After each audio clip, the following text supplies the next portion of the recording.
Je peux vous parler de situation qui devient de plus en plus tendue de minute en minute, tout près de la place Ramsès où des milliers de frères musulmans ont répondu à l'appel du mouvement.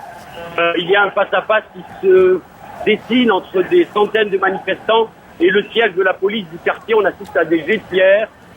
Au-dessus du bâtiment où la police a son siège, il y a des gens en armes et on ne sait pas, ça reste encore relativement calme, mais les jets de pierre deviennent de plus en plus forts.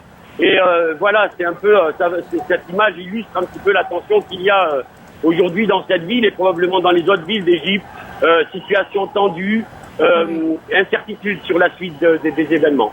Et les frères, les partisans des frères musulmans qui semblent décidés, vous avez l'occasion de parler avec quelques-uns et qui se sont dit carrément prêts à mourir pour leur cause.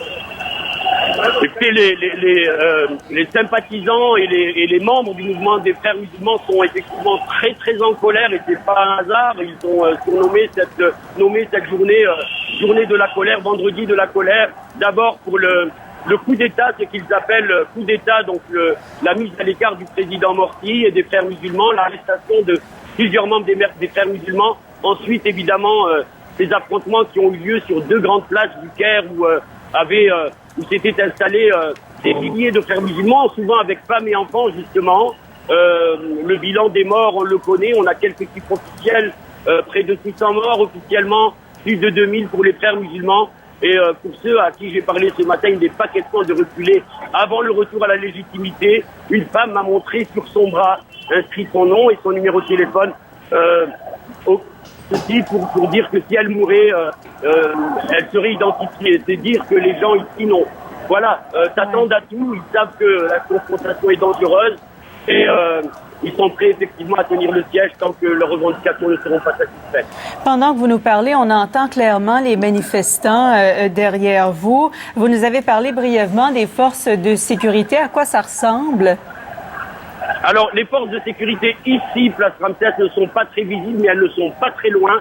Elles barrent les grands accès, elles protègent les bâtiments officiels. Il y a des chars qui ceinturent la place Tahrir. La place Tahrir, vous devez se réunir les partisans de Tamarroud, rébellion, donc ceux qui sont opposés aux frères musulmans. Et effectivement, si la rencontre entre ces deux populations, entre ces deux groupes de manifestants devait se faire, ça serait effectivement une situation presque incontrôlable. Donc on essaye d'éviter le contact entre les frères musulmans et ceux qui s'y opposent et ceux qui dénoncent le pouvoir des frères musulmans et l'action des frères musulmans.